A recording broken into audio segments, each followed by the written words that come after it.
Bonjour à toutes et à tous, bienvenue au salon électoral, ces rendez-vous incontournables qui reçoit pour vous les acteurs majeurs directs et indirects des élections en République démocratique du Congo. Notre invité est déjà là, nous allons l'accueillir pour l'introduire dans notre salon qui est juste derrière les salons électoraux. Et là, donc nous allons le prendre, il est juste dans nos murs. Alors, vous allez les découvrir ensemble avec nous, il est là. Bienvenue, Monsieur Eli. Très content de vous recevoir parmi nous. Alors, nous allons entrer.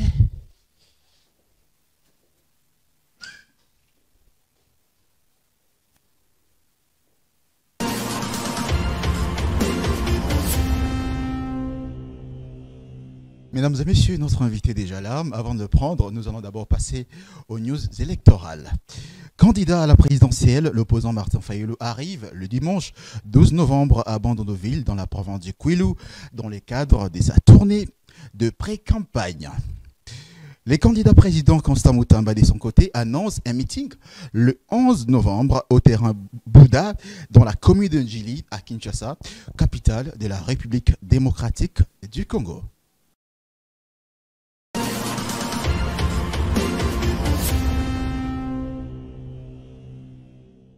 Alors, avant de découvrir notre invité, nous allons les présenter tout de même. Vous l'avez vu, mais peut-être vous ne le connaissez pas. Nous allons le présenter de manière assez brève. Vous allez les découvrir en quelques mots. Fils de M. Alphonse Nkumbi et de Mme Marie-Josée Massengo, Nkumbi Wankumbi Eli est marié à Mme Ati Manitou et il est père de famille. Ce que vous devez retenir déjà. Originaire de la province du Kasaï oriental, il est né au quartier Livulu, dans la commune d'Elemba, à Kinshasa, en 1991. Chrétien, croyant du message du temps de la fin, il est diplômé de la faculté polytechnique de l'université de Kinshasa, en République démocratique du Congo. Cet ingénieur civil est un expert à l'autorité des régulations du secteur électrique. Il est assistant au collège politique et processus électoral de la présidence de la République démocratique du Congo. Il est également expert au ministère des Finances, ancien consultant à la Banque africaine de développement BAD. Il est membre du parti politique UDPS, les partis au pouvoir, depuis 2009. Initiateur du club Eli Nkumbi, Sen. C'est premier vice-président de l'association des jeunes professionnels, AJPRO, et candidat député national dans la circonscription électorale des Moamba et candidat député provincial dans la circonscription de Lemba à Kinshasa. C'est lui donc notre invité. Mesdames et messieurs, voici monsieur Eli Nkumbi. Bonjour monsieur Eli Nkumbi. Bonjour monsieur Orman. Comment allez-vous? Très bien. Candidat député national, candidat député provincial. Pourquoi? Merci Man pour l'invitation et merci à toute l'équipe pour ces beaux cadres dans lesquels nous allons échanger. Oui, Eli Nkumbi est candidat à la députation nationale au Moamba ainsi que candidat à la députation provinciale à Lemba. Et tout cela est fruit d'une grande analyse politique, on dirait même sociopolitique, de la réalité de notre pays, parce qu'à ce stade, nous nous estimons aussi capables d'apporter un plus de par notre cursus, notre expérience, non seulement en tant que citoyen congolais, mais aussi en tant que élite qui a traversé plusieurs niveaux, au niveau, je dirais plusieurs niveaux professionnels et même au niveau politique. Et cette réalité nous a fait comprendre une seule chose, que notre pays a besoin d'un nouveau vent en termes de l'incrémentation, de l'implémentation, je voulais dire, des projets ambitieux. Pourquoi? Parce que pour nous, à mon avis, notre pays reste en fait un éléphant endormi qui a besoin à ce qu'il se réveille. Et se réveiller, ce sera avec des projets ambitieux qui nécessairement, qui de manière impérative, auront de difficultés à être mises en œuvre du fait que ça va bouger l'ordre mondial. Et ça, c'est quelque chose qu'on a toujours exprimé. Notre pays a aussi un taux de chômage très, très élevé. Et parmi des raisons aussi de ce taux, c'est aussi notre niveau, notre déficit aussi énergétique. Et alors que, contrairement, dans la réalité, quand on regarde notre potentialité, on voit que notre pays regorge de potentialités énergétiques énormes. Mais cela n'a jamais été concrétisé. C'est pourquoi on appelle ça, j'appelle ça éléphant endormi. Cela n'a jamais été concrétisé parce qu'il y a toujours des forces extérieures qui s'opposent à des tels projets ambitieux. Je crois que l'exemple le plus récent, c'est le projet de 27 blocs pétroliers et 3 gaziers. Nous sentons déjà que vous avez beaucoup d'éléments, de motivation de votre candidature, de votre double candidature d'ailleurs. Mais le 20 décembre, c'est pour très bientôt d'ailleurs. Est-ce que vous êtes prêt? Exactement. Je crois que comme nous sommes dans un pays qui se veut un état de droit, euh, et la seule manière par notre constitution d'accéder au pouvoir, c'est à travers les élections.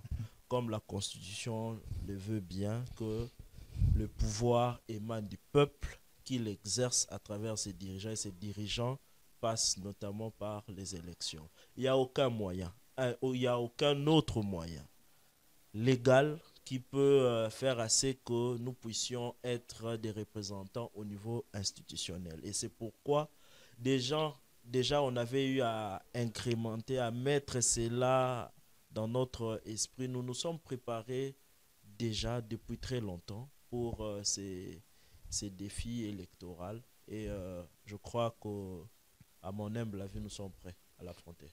Candidat député national, candidat député provincial, c'est pas une forme de gourmandise de votre part? Oui, je crois que cette question revient aussi très souvent. Ce n'est pas une forme de gourmandise, mais il faudra comprendre que d'une certaine manière, quoi qu'on puisse avoir une portée nationale, nous avons aussi quand même besoin d'implémenter un nouveau leadership pour la ville-province de Kinshasa. Ce n'est pas pour rien que nous avons voulu assez que d'une certaine manière, que notre voix porte au niveau aussi provincial. Pourquoi? Parce que euh, les, les 3 cycles électoraux que nous avons eus, bon, quoi qu'en 2011, on n'avait pas eu des élections au niveau provincial, mais sinon, que ce soit 2006 où on avait eu des élections provinciales, ainsi que 2018, nous avons tous des choses à redire, des choses sur lesquelles nous tous nous pouvons nous sentir d'une certaine manière responsables de n'avoir pas fait assez pour que la ville de Kinshasa décolle. Vous êtes candidat, député national, député provincial, j'insiste, mais quel est votre candidat au niveau de la présidentielle? Oui, je crois que c'est peut-être un élément important qui devait peut-être dans la présentation, on devait aussi soulever. Euh, bon, ça a été soulevé. Premier vice-président de la JPRO UDPS, donc de manière automatique, de manière euh, normale. Quand on est de C'est-à-dire que, l'UDPS, on doit forcément soutenir la candidature de Félix Tshisekedi. bon, en tant que membre à part entière de l'UDPS, nous avons nos textes qui nous régissent.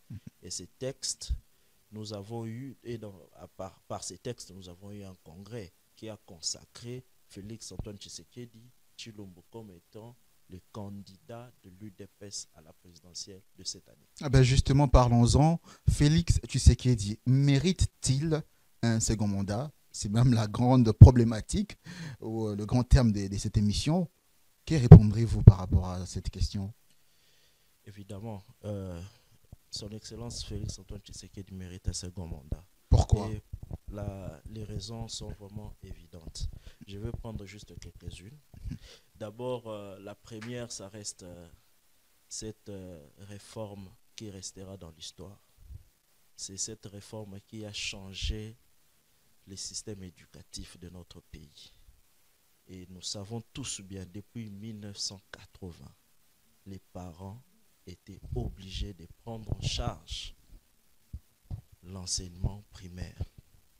Malgré que la Constitution de 2005 est venue à consacrer la gratuité de l'enseignement primaire, le régime qui nous a précédés n'a pas pu mettre cela en œuvre. Il a fallu que quelques mois à son Excellence Félix-Antoine Tshisekedi Tshilombo pour qu'en 2019, qu'il puisse lancer cette réforme ambitieuse et très, très, très importante pour notre Mais dont il n'est pas initiateur d'ailleurs.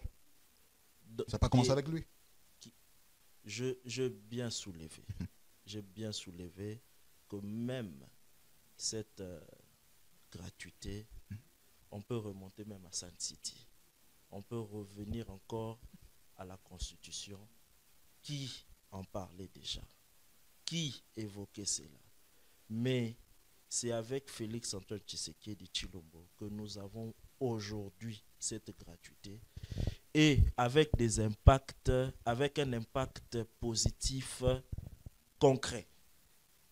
Nous pouvons prendre d'abord les cas, si nous prenons le dernier rapport de la Banque mondiale, qui a relevé, je préfère prendre la Banque mondiale, c'est plus, si je prenais le ministère, vous allez dire c'est partisan, mais nous prenons une source extérieure qui affirme que la gratuité de l'enseignement a permis à notre pays de mobiliser encore plus d'enfants, à peu près plus de 3 millions d'enfants qui ont maintenant accès à l'éducation de base, à l'éducation, à l'enseignement primaire.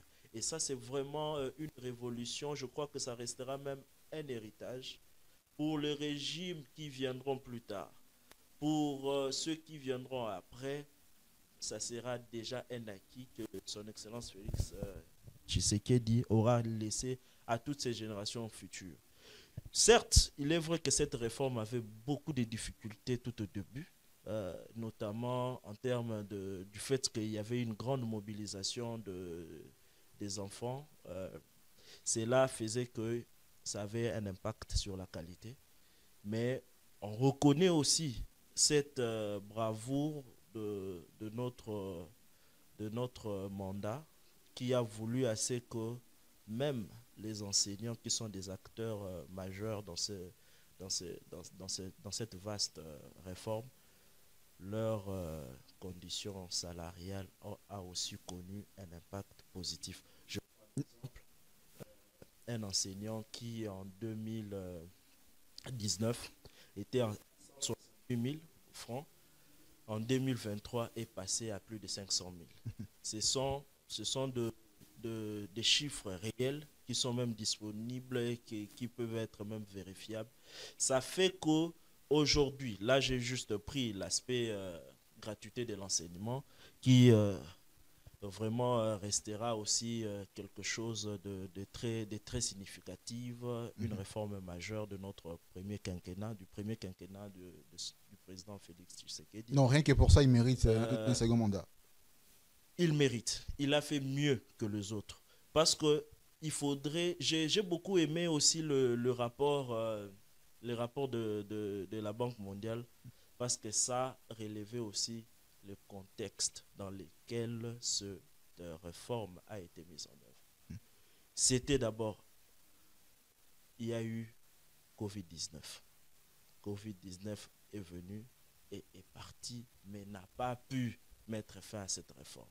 Mais au contraire, le gouvernement a encore pris des mesures tendant à améliorer la qualité de l'enseignement. Aujourd'hui, nous sommes en train même de parler des cantines scolaires.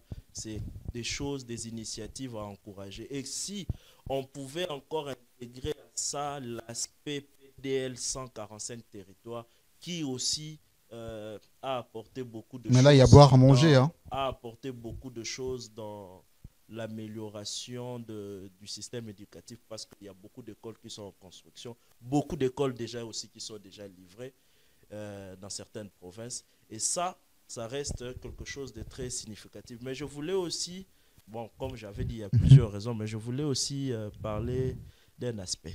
Lequel? C'est la liberté d'expression. Peut-être d'une certaine manière, aujourd'hui, on n'en voit pas, on a peut-être oublié d'où est-ce que nous sommes venus. Dans ce pays ici, il était une fois où il suffisait de marcher avec votre téléphone, où il y a des vidéos de Kamwena Sapo, soit des vidéos où on insulte l'ancien président, vous faites la prison, ou la nerf vous récupère. Ce n'est plus le cas aujourd'hui. Ce n'est plus le cas. Il n'y a pas de journalistes qui ne sont pas incarcérés. Il n'y a plus ce problème-là aujourd'hui. Il n'y a plus ce problème-là aujourd'hui. Les gens peuvent même dans des espaces publics discuter, parler librement, sans pour autant qu'il puisse y avoir de problèmes. Mais je ne voudrais pas qu'on ne puisse prendre certains cas de libertinage. Là, quand même, il est prévu quand même de mettre de l'ordre. Mais la vérité est qu'en termes d'ouverture, nous avons vécu, c'est là déjà l'entame du mandat, il y a eu cette ouverture. Quand nous voyons aujourd'hui un candidat comme Moïse Katumbi postuler, ça montre réellement cet impact positif du premier quinquennat du président Félix Tshisekedi. Mais il y a des cas, de journaux tels que Stanis Boujakira qui est en prison et tout, dont on ne connaît pas l'issue. Bon, la procédure est en cours. Là, vous êtes tous d'accord avec moi. Là, vous êtes d'accord avec moi que la procédure est en cours. Et sur le fait que la procédure soit en cours, on ne peut pas porter un jugement. Nous sommes tous en train de suivre et nous voulons que justice soit faite pour chacun. Mais sinon, je voulais un peu insister sur cet aspect que quand nous voyons la candidature de Moïse Katumbi aujourd'hui, qui n'a pas été acceptée en 2018. Exactement. C'est qui n'a même pas pu fouler les pieds sur le sol congolais et qui a regardé ce pays-ci de loin et qui a même regardé toute la bataille électorale de 2018 de très loin, privé de passeport, privé d'accès au pays. Mais il a suffi de quelques mois pour Félix Antoine Tshisekedi pour ouvrir. Imaginez, peut-être on peut prendre ça comme étant rien du tout. Tout ce qu'il y a eu sur, tout ce que les gens ont eu à dire sur la CENI ainsi que la Cour constitutionnelle par rapport à la candidature de Moïse Katumbi. Aujourd'hui. Donc, selon vous, la CENI et la Cour constitutionnelle ont bien joué leur rôle, ont bien fait leur travail. Donc aujourd'hui, c'est une preuve de l'avancée ou de l'avancement de la justice en RDC. Exactement. Pour nous, à notre niveau, nous voyons que pour la CENI ainsi que la Cour constitutionnelle, il y a cette égalité de chances. Chaque candidat a pu avoir accès au BRTC qui était ouvert au niveau du siège de la CENI. Il a pu déposer en transparence le dossier. Puis les dossiers ont été publiés. Et même la Cour constitutionnelle a jugé encore que deux autres candidats puissent encore être. Et ça montre cette transparence, cette ouverture qu'il y a en termes de liberté d'opinion, de liberté d'expression. Est-ce qu'aujourd'hui le Congolais mange à sa faim? Parce qu'on ne peut pas voter un candidat en fonction de tout ce que vous avez dit, même si ça contribue quelque part. Mais est-ce que le Congolais aujourd'hui mange à sa faim? Bon, moi je pense que ce qui est vrai, il faudra que d'une certaine manière, nous puissions prendre le bilan de notre président de manière un peu holistique.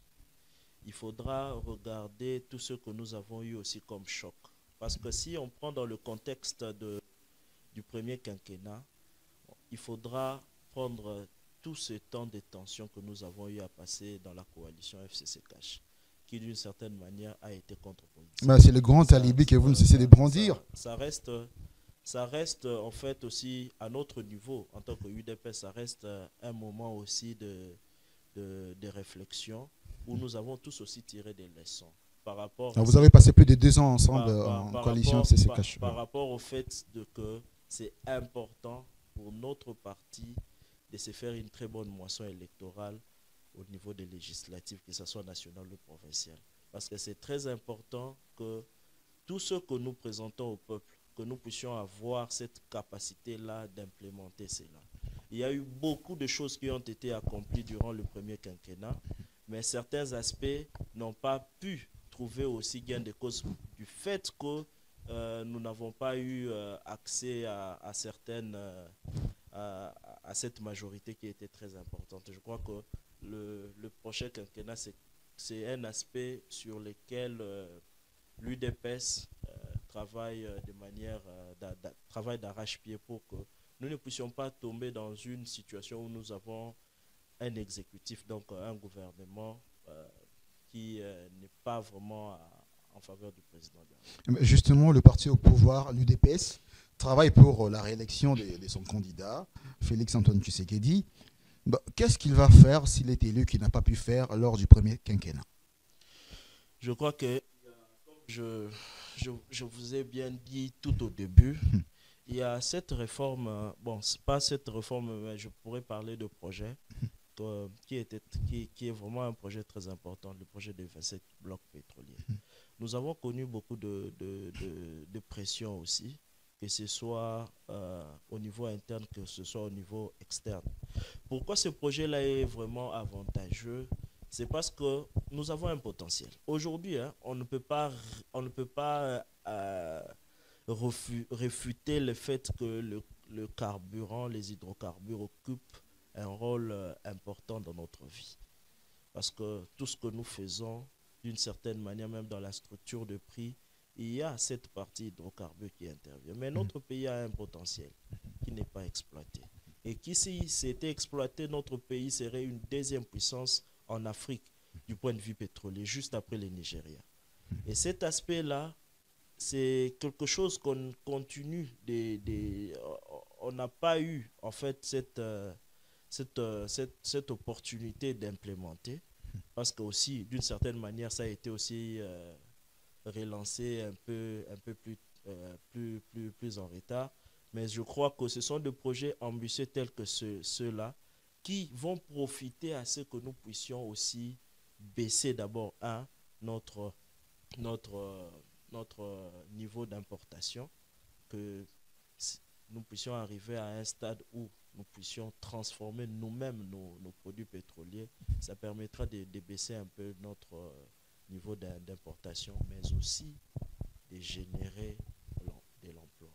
Parce que là, c'est un aspect important, parce que plus nous aurons aussi des usines, des industries installées ici dans notre pays, ça permettra à ce que nous puissions diminuer cette pression qu'il y a au niveau de l'emploi. Justement, l'emploi aussi, c'est une question majeure pour les Congolais. Je pense que la réélection de l'actuel chef de l'État passera notamment par cet aspect de choses. Il avait promis des millionnaires. Est-ce que nous avons eu réellement des jeunes millionnaires? Oui, je crois que il y a déjà eu une activité aussi que le chef a eu récemment à organiser avec les différents entrepreneurs. L'avantage en fait de ce premier quinquennat a été aussi cet aspect, l'aspect entrepreneuriat. Parce qu'en fait, il y a eu beaucoup de réformes qui ont été mises en place avec des fonds pour financer l'entrepreneuriat de jeunes. Avec beaucoup de structures créées, mais on sent c'est comme s'il y a une catégorie bien précise qui est privilégiée. Bon, je pense que à chaque fois qu'il y a une réforme qui commence, c'est la même réalité que nous avons vécu aussi avec la gratuité de l'enseignement. Il y a toujours des effets induits. Avec le temps, il y a aussi l'aspect aussi vulgarisation, sensibilisation qui joue. Et je crois que l'essentiel, c'est toujours de démarrer. C'est ça un peu ce que je peux toujours louer comme notre force durant ce premier quinquennat, c'est cette bravoure de toucher là où beaucoup hésitent en fait. C'est ça ce que nous avons pu faire et je crois que nous sommes sur une bonne lancée. Que dites-vous de cette opinion qui pense que le président Félix Tshisekedi était beaucoup plus dans des promesses qu'il n'a pas pu tenir? Non, je crois que là, c'est juste de la politique. C'est que quand les gens disent comme ça, c'est juste de la politique. En fait, il est vrai que le président de la République, tout le monde peut l'attester, et c'est quelqu'un qui a démontré une volonté manifeste. C'est quelqu'un qui a la volonté de mieux faire. et les difficultés qu'il a rencontrées sur certains aspects, c'est vraiment plus ça la raison qui n'a pas permis que certaines actions puissent être menées jusqu'au bout. Mais je ne pense pas que ça soit une manière juste de promettre pour ne pas accomplir. Et quand nous voyons la gratuité de l'enseignement et certains autres aspects, on comprend que la volonté ferme est bel et bien là. Alors, pour qu'il soit réélu, il faut des stratégies, il faut une très bonne équipe de campagne. Il a désigné son équipe de campagne, un tandem. Comment l'avez-vous trouvé? Bon, sûrement peut-être je ne suis pas mieux placé aussi pour dire un mot sur ces binômes. Euh, Jacquemain Chabani, Acacia Bandoubola. Voilà.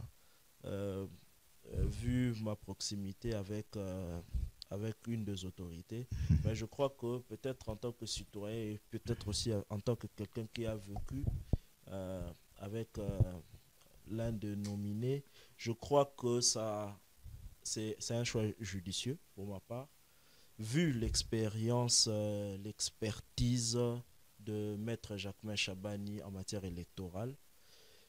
C'est quelqu'un qui, parce que l'UDPS, on a que 3 cycles électoraux. Euh, bon, ça sera notre 3e cycle électoral parce que 2006, nous n'étions pas Ouais. partants. Donc, Jacquemain Chabani, Maître Jacquemain Chabani fait partie de ceux-là qui ont l'UDPS durant ces différents Cycle cycles électoral. électoraux. Et en termes d'expertise, c'est vraiment une expertise avérée. Et je crois qu'avec ces binômes, nous pouvons être sûrs de mener une campagne bien planifiée. Surtout que nous savons que cette campagne aussi, ça se passe aussi dans des conditions climatiques aussi pas très appropriées. C'est la période des pluies. Et aussi, stratégiquement, je crois que ça nous permettra en termes de géopolitique aussi, de jouer aussi favorablement pour nous. Parce que là, déjà, ça met fin aussi à certaines rumeurs qui euh, tribalisaient les nominations du président. Je crois que ça encore, c'est une preuve euh, claire devant tout le monde, une preuve ostensible que le président de la République va au-dessus des clivages ethniques. Acacia Bandobola, ancien ministre de l'économie, et à Jacquemain Chabani, qui est patron de la centrale électorale de l'UDPS, conseiller principal du chef de l'État au collège politique et processus électoral du président de la République, et aujourd'hui co-directeur des campagnes électorales du même président, le président sortant. Est-ce qu'on ne pouvait peut-être pas trouver, ou le président de la République actuel ne pouvait-il pas trouver mieux que ces deux-là? Et pourquoi Jacques Chabani, qui a déjà plusieurs postes, ne pouvait-il pas laisser aux autres aussi les temps de pouvoir servir le pays aux côtés de Félix Tshisekedi? Bon, moi je pense que la question doit être mise dans son contexte, hein, parce que c'est qu'il faut voir la campagne électorale, c'est combien de temps? C'est un mois, c'est 30 jours. Si peut-être il faut prendre le temps de préparation, on ne va pas aller au-delà de 2 mois, pas au-delà de 2 mois et demi. Donc, considérer ça comme étant une charge supplémentaire alors que nous sommes dans une période électorale et les thématiques qui sont dont Maître Jacquemain Chabani développe, que ce soit au niveau du parti ou que ce soit au niveau de la présidence de la République, c'est vraiment des thématiques à caractère électoral. Donc, il n'y a pas en tout cas une surcharge en termes de fonction, mais plutôt il y a plus une volonté de recourir à une expertise avérée. C'est ce que moi je vois dans le choix du président de la République. Alors, vous êtes initiateur de scène, comme je vous avais présenté au départ. Alors, c'est le 14 octobre 2023 que vous avez procédé à la sortie officielle du club Elinkumbi, scène, alors que vous avez déjà commencé à œuvrer bien avant la sortie officielle qui est intervenue incessamment. Est-ce que vous pouvez nous parler brièvement des objectifs et ce que fait exactement scène? Oui, il est certes vrai que nous avons eu notre sortie officielle ce 14 Octobre. octobre 2023. C'était au terrain Elimo Santu, au quartier Livoulou, dans la commune de Lemba. Bon, il est vrai aussi que notre club, le club Elikumbi que nous avons eu à initier en 2022, en janvier, a connu aussi beaucoup d'événements heureux en termes d'expansion, en termes d'épanouissement, surtout en termes aussi d'ancrage dans le Moamba, à Kinshasa et même à travers la République. Nous avons même des représentations à l'étranger. Mais l'objet, l'idéal que nous avons toujours bâti, c'est comme nous avons dit par notre slogan dans l'unité Rêvons Grand, c'était important pour nous de rassembler tout le monde. D'abord, ensemble, toutes les énergies positives qu'on pouvait trouver autour de nous, sans pour autant regarder tout ce qu'il y a comme barrière, comme clivage. C'était d'abord important de se mettre ensemble pour commencer tous à relever un peu tout ce que nous avons comme défi au niveau social, au niveau communautaire et d'une certaine manière commencer maintenant à entrevoir des solutions capables de relever tous ces défis-là. Et en faisant cette démarche, ça développe en nous ce sens de solidarité que nous commençons à former, à représenter une même famille. Et pour cela, dans notre objectif aussi, c'était que quand on s'est rassemblés, quand nous devenons une même famille, les élections restent aussi un défi à part entière qu'il fallait aussi euh, aborder d'une certaine manière pour que dans l'avenir, notre communauté, Club Elikumbi, puisse avoir aussi des représentants du point de vue institutionnel. Et en ayant des représentants du point de vue institutionnel, cela va aussi permettre à ce que notre action communautaire puisse trouver vraiment un accent vraiment très pointu pour que les opportunités soit aussi distribué, soit aussi profitable à ceux qui appartiennent aussi à notre communauté, même en dehors de notre communauté. C'est sens en fait de la solidarité, c'est sens de l'intérêt communautaire, c'est ce qui nous anime en fait dans le club Elikumbi. Concrètement, ces actions communautaires se traduisent en quoi? Exactement, c'est ce que j'étais en train d'expliquer. Ces actions communautaires, d'abord, il fallait aussi voir les défis hein, au niveau de nos résidents et des résidents. Donc, nous pouvons parler par exemple des défis parfois liés aussi à certaines inondations. C'était important pour nous de se rassembler, voir comment on peut mener des actions d'assainissement. Au-delà de cela, comment nous pouvons aussi mener des plaidoyers pour l'eau, l'électricité, l'accès à l'eau, à l'électricité et comment aussi on pouvait faire pour que certains d'entre nous puissent avoir accès à l'information en termes d'opportunités d'embauche pour ceux qui sont au chômage et aussi en termes de facilités de crédit pour ceux qui sont aussi entrepreneurs. C'est un peu dans ce sens que nous évoluons et que nous comptons continuer à évoluer même après les élections en ayant des représentants à tous les niveaux. Parce qu'il est certes vrai, je suis candidat député national au Moamba, candidat député provincial à Lemba, mais dans notre club, il y a aussi ces intelligences qui sont candidats dans d'autres circonscriptions et à d'autres élections, notamment les élections municipales. Et nous comptons aussi dans cette expansion institutionnelle avoir une certaine représentativité, avoir des répondants qui feront assez que l'action autrefois communautaire qui était juste en dehors des institutions s'étende, puisse avoir des répondants au niveau institutionnel, ce qui fera que nous puissions maintenant avoir des solutions, des réponses plus adéquates à nos difficultés, à nos défis que nous avons au niveau de notre société.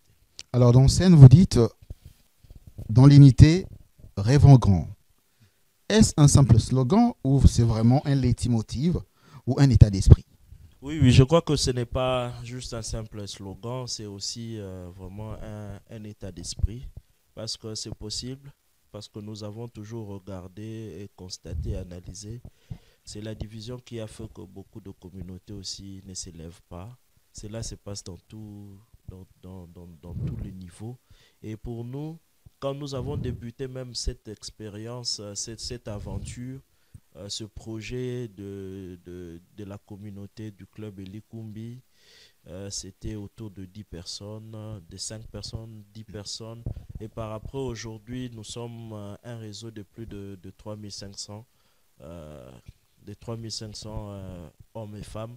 Ça représente en fait ce que c'est possible que par un idéal, nous puissions euh, vivre des années et atteindre un niveau aussi où nous pouvons à ce jour prétendre avoir des représentants au niveau institutionnel.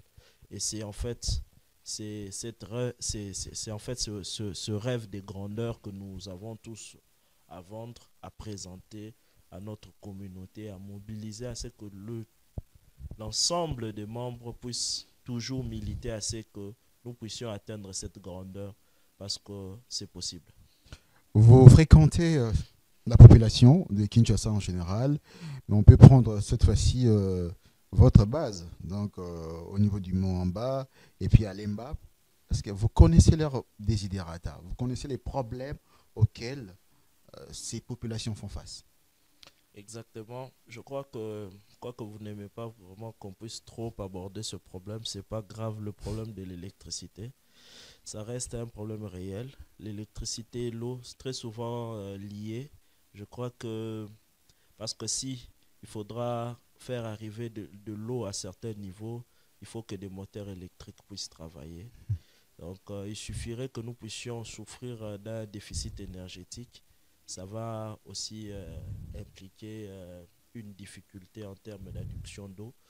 Et l'insécurité, ça fait aussi, avec les banditismes urbains qui est grandissant, malheureusement aussi parfois influencé par certains politiques. Je crois que notre pays aussi est déjà en train d'avoir certaines... il y a déjà des velléités dans ce sens-là. Quand nous voyons aussi certains dessins que nous avons au niveau du Haut-Katanga, aussi qu'au niveau de Kinshasa, où déjà les populations sont aussi d'une certaine manière instrumentalisées par les politiques. Ça reste une réalité, c'est cet aspect-là, mais il y a aussi l'aspect, surtout l'aspect emploi de jeunes, qui reste aussi une réalité. Parce que à mon humble avis, bon, pas à mon humble avis, mais nous savons tous que l'État ne peut pas engager tout le monde. La fonction publique, par exemple, les entreprises publiques ne peuvent pas prendre tout ce qu'il y a comme chômeurs au niveau du marché de l'emploi pour les engager. Mais l'État a la responsabilité de créer des conditions, des climats des affaires pour que des entreprises, des usines, des industries puissent être créées ou soit puissent fonctionner dans notre pays. Et c'est là, comme on l'a toujours dit, ça passe par des projets ambitieux. Donc, ce serait important pour notre pays de finir avec le projet Grand Inga, concrétiser ce projet-là, parce qu'avec un tel projet, nous n'aurons plus trop de problèmes, nous n'aurons plus de problèmes de déficit énergétique. Parce que si nous prenons le cas des miniers, les miniers se plaignent du fait qu'ils sont obligés juste d'extraire, de faire de l'extraction et de ne pas transformer. Parce que pour transformer, il faut que les déficits énergétiques, il faut que les déficits énergétiques soient annulés. Donc il faut qu'il y ait une bonne offre énergétique, il faut qu'il y ait de l'électricité. Or, ça ne permet pas aussi du fait que si nous ne sommes pas dans la transformation, c'est notre pays qui perd. Ce sont des matières premières qui sont exportées de manière brute et qui nous reviennent ici avec de la valeur ajoutée à des prix qui sont vraiment intenables. Et une fois au Parlement, vous allez essayer de faire des propositions. C'est important pour nous de faire avancer, par exemple, la loi Inga. La loi Inga qui veut que les sites d'Inga, qui est un site très stratégique, puissent avoir un régime privilégié, c'est-à-dire une loi qui gère juste le projet Grand Inga. Parce qu'on ne peut pas traiter les sites d'Inga comme tous les autres sites d'énergie que nous avons dans notre pays. Parce que Inga, ça reste un site stratégique. Alors, Elie Nkumbi, les gens vous suivent sur les réseaux sociaux. Ceux qui vous connaissent, ils écrivent, ils disent des choses sur vous. Et nous allons les découvrir à travers cet élément dans donc, Tendance RS. C'est tout de suite.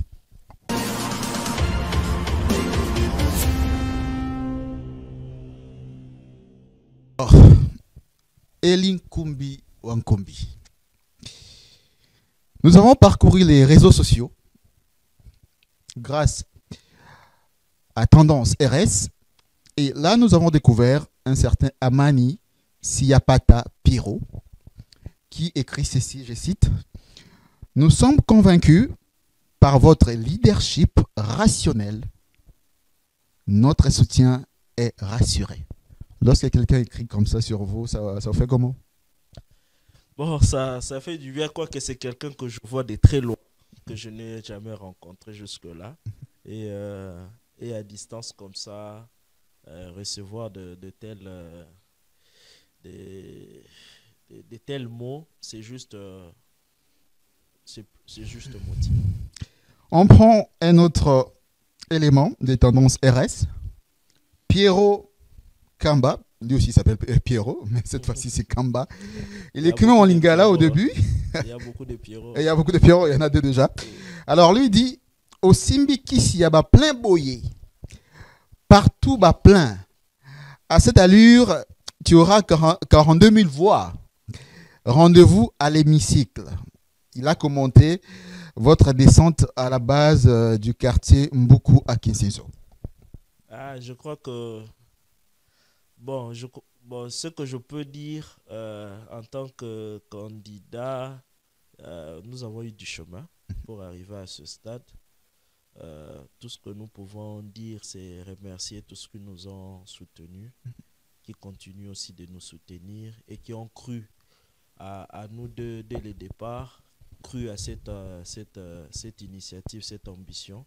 Et je crois que nous ferons de notre mieux à traduire tous ces efforts, toutes ces contributions en une victoire électorale le 20 décembre 2023. Dernier élément des tendances RS, cette fois-ci c'est un anonyme, on ne va pas citer son nom. Alors il écrit ceci, « Chers frères, vous devez d'abord chercher les Saint-Esprits, car un croyant du message du temps de la fin ne peut pas faire la politique. » Ah ouais, je crois que des questions pareilles me viennent souvent aussi. Et je crois que quand je parle qu'on a fait du trajet, on a fait vraiment du chemin, ce n'était pas facile. Hein? C'était pas facile. Oui, je suis croyant du message du temps de la fin. C'est trouver du chemin et faire aussi à ce que le mien, ceux avec qui nous partageons la même doctrine, puissent comprendre ça, ça n'a pas été facile. Et c'est clairement établi, c'est parce que nous avons aussi eu à partager avec certaines, nous avons compris qu'il y avait aussi un déficit en termes de compréhension de certaines écritures, soit les gens n'avaient pas aussi certaines écritures avec eux. Nous avons fait valoir cela aussi pour leur présenter, pour qu'ils comprennent aussi que le prophète William Branham souhaitait à ce qu'il y ait des chrétiens au niveau institutionnel et que c'était important que d'une certaine manière que le vote des chrétiens soit aussi des votes vraiment judicieux afin de ne pas regretter par après ce qu'on a fait comme vote. Elie Nkumbi, nous allons vous permettre de vous poser vous-même quelques questions et c'est tout de suite dans l'invité s'interroge.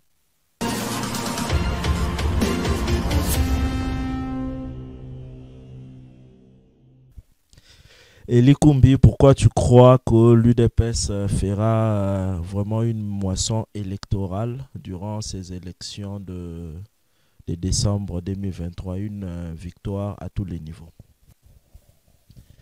Bon, je crois que l'UDPS fera une bonne moisson électorale, donc aura une victoire à la présidentielle et aux législatives nationales et provinciales ainsi qu'au niveau municipal, parce qu'il y a déjà cette culture électorale qui s'est accrue au sein du parti avec la, la participation aux deux cycles électoraux de 2011 et de 2018 qui nous ont permis de corriger certaines erreurs qui ont été commises au niveau des législatives et qui fera que cette fois-ci, l'UDPS, stratégiquement, avec toutes les stratégies mises en place avec la Commission électorale nationale, la Commission électorale permanente du parti, la CEP, l'UDPS aura une bonne moisson électorale au niveau du Parlement ainsi qu'au niveau des assemblées provinciales. Et Likumbi, quels sont vos deux meilleurs souvenirs en politique? Je crois que je veux me limiter à un souvenir. C'est, je crois, la victoire électorale en 2018 de son Excellence Félix-Antoine Tshisekedi. Et je me rappelle encore ces instants. Je crois ça peut être la dernière fois où j'ai eu à crier à vive voix pour célébrer cette victoire quand on annonçait ça en janvier 2019. Je crois que ça reste un souvenir inoubliable pour moi. Tous ces instants que j'ai eu à passer en termes de célébration de cette victoire, surtout qu'on avait eu à militer suffisamment en 2018 pour cette victoire au niveau de la présidentielle. Ça reste un grand souvenir et une période qui a eu à mettre fin à beaucoup de mythes aussi au niveau de l'UDPS, selon quoi l'UDPS ne pouvait pas gagner au niveau de la présidentielle. L'UDPS ne pouvait pas devenir un parti présidentiel. Je crois que ça brisait tous ces mythes et puis ça reste vraiment le plus grand. Elikumbi, SEN, qui est une association, une ASBEL, peut-il un jour se transformer en un parti politique? Je crois que pour cette question, je peux dire oui ou non. Donc, ça va dépendre de tous ceux qui sont membres effectifs, de membres fondateurs, de ceux qui pourront donner comme impulsion à la structure. Mais je crois que pour l'instant, ça reste une association et nous sommes fiers de rester ainsi.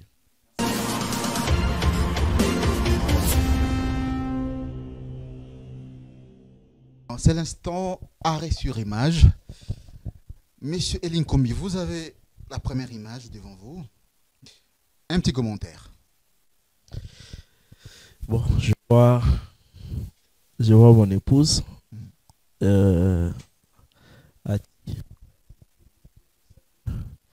Et ma fille chérie, Auréole Kumbi, que je salue. Cette image, je crois que ça peut dater déjà de 2 ou 3 ans. Qu'est-ce qu'elle représente pour vous, les deux créatures? C'est vraiment, je crois que la motivation de tout le jour. Je crois que j'ai toujours dit ça à mon épouse, que la force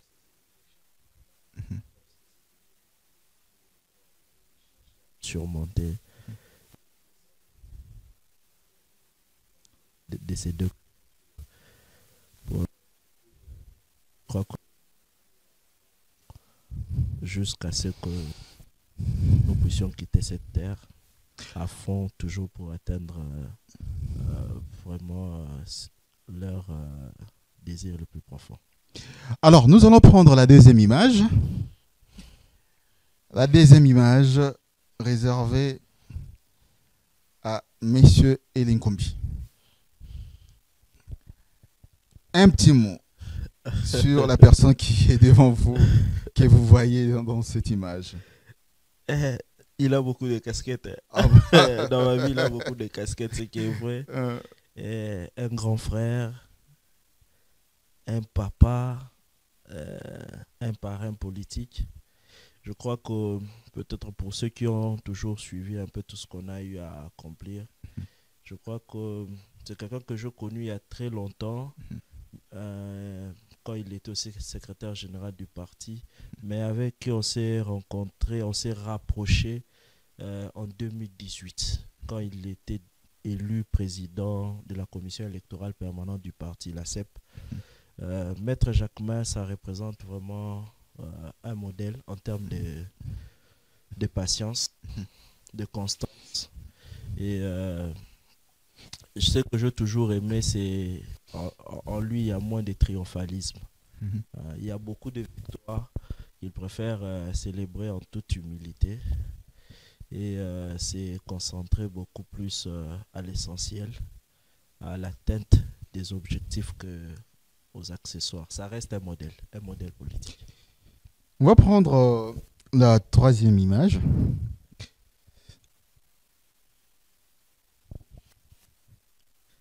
Le pasteur Barouti. Oui, je suis fidèle de Barouti Tabernacle. Mhm. Euh, je crois que c'est le seul pasteur que j'ai connu, hein. Donc, depuis mon enfance jusqu'à aujourd'hui, il- c'est lui mon pasteur jusqu'à ce jour. Et son plus grand, son plus grand apport dans notre vie, c'est un peu c'est beaucoup plus cette constance. Mhm. Non seulement du point de vue de la doctrine, mais aussi du point de vue de sa vie conjugale. Ça reste Il est resté un- fidèle à sa ça femme, reste un Maman Faux, exemple. Alphonsine, jusqu'aujourd'hui. Un père, un repère, en Mhm. tout cas. Le pasteur Baroud, c'est un repère. Quatrième image. Waouh! La Polytechnique. Ah, là, vous étiez encore étudiant. Oui, oui. En tout cas, cette image, ça me rappelle beaucoup de choses. J'étais délégué facultaire de la Polytechnique à cette époque ici. Je crois que cette image doit être de février 2014. Pourquoi je gardais toujours cette période? Parce que c'était une manifestation des étudiants que j'ai eu à mener en tant que délégué facultaire, ce qui est un peu très rare. Les délégués facultaires se rangent un peu beaucoup plus du côté des autorités. Mais on avait trouvé que les, les raisons étaient justes, qu'il fallait quand même faire entendre la voix pour que les étudiants puissent sortir, parce qu'il y avait des départements de notre faculté qui n'étudiaient pas, notamment la construction. Certains professeurs ne donnaient plus cours à cause de certaines revendications qu'ils avaient aussi. Mais ça touchait vraiment à l'intérêt des étudiants. On était obligé de prendre vraiment tout le courage possible. Pourquoi je garde cette date? Parce que nous étions aussi à deux doigts d'être virés de l'université à cause de cet acte-là. Mais je crois que comme on avait fait ça de manière la plus pacifique, cette manifestation-là devant la Polytechnique, on n'avait même pas voulu que d'autres étudiants puissent participer.